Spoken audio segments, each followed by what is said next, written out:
السلام علیکم دوستو، میں ہوں آپ کی ہوسٹ ڈاکٹر عائشہ عمیر۔ میں امید کرتی ہوں آپ سب خیر و عافیت سے ہوں گے۔ تو ایک بھائی کا سوال آیا، وہ کہتا ہے کہ کیا میں اپنی بیوی کے ساتھ 69 کی پوزیشن میں ہم بستری کر سکتا ہوں یا نہیں؟ چلتے ہیں اس کے جواب کی طرف۔ سب سے پہلے تو میرے بھائی، مجھے آپ کس لفظ کی سمجھ ہی نہیں آئی کہ یہ 69 کیا ہوتا ہے۔ تو جیسے مجھے سمجھ نہیں آئی تھی ویسے ہی میرے ناظرین کو بھی سمجھ نہیں آئی ہوگی۔ تو سب سے پہلے میں انہیں سمجھا دوں 69 آخر کیا ہے۔ اصل میں 69 انگریزوں کا نکالا ہوا ایک سٹائل ہے جس میں عورت مرد کے نفس کو چاٹتی ہے اور مرد عورت کی وجائنا کو چاٹتا ہے۔ یہ انگریزوں کا نکالا ہوا سٹائل ہے، لیکن اسلام میں یہ سب ناجائز ہے۔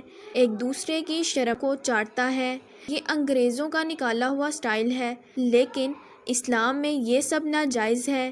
ایک دوسرے کی شرمگاہ کو چاٹنے سے منع کیا گیا ہے، تو اس لیے اس میں کوئی گنجائش نہیں ہے۔ تو ایسے سٹائل کو پھر کیسے جائز کہہ سکتے ہیں؟ میں آپ کو بتاتی چلوں۔ ایک دوسرے کی شرمگاہ کو چاٹنے سے مختلف اقسام کی بیماریاں لاحق ہو جاتی ہیں، جیسے کہ نسیار جیسی بیماری۔ یہ ایک خطرناک بیماری ہے۔ میں امید کرتی ہوں آج کی ویڈیو آپ کو پسند آئی ہوگی۔ اگلی ویڈیو تک ڈاکٹر عائشہ عمیر کو اجازت دیجیے۔ اس سے پہلے آپ سے درخواست ہے کہ میرا چینل ڈاکٹر عائشہ عمیر کو سبسکرائب کریں اور ساتھ ہی لگے بیل بٹن یعنی گھنٹی کے بٹن کو ضرور دبائیں تاکہ میری ہر آنے والی نئی ویڈیو آپ تک پہنچ سکے۔ شکریہ۔ اللہ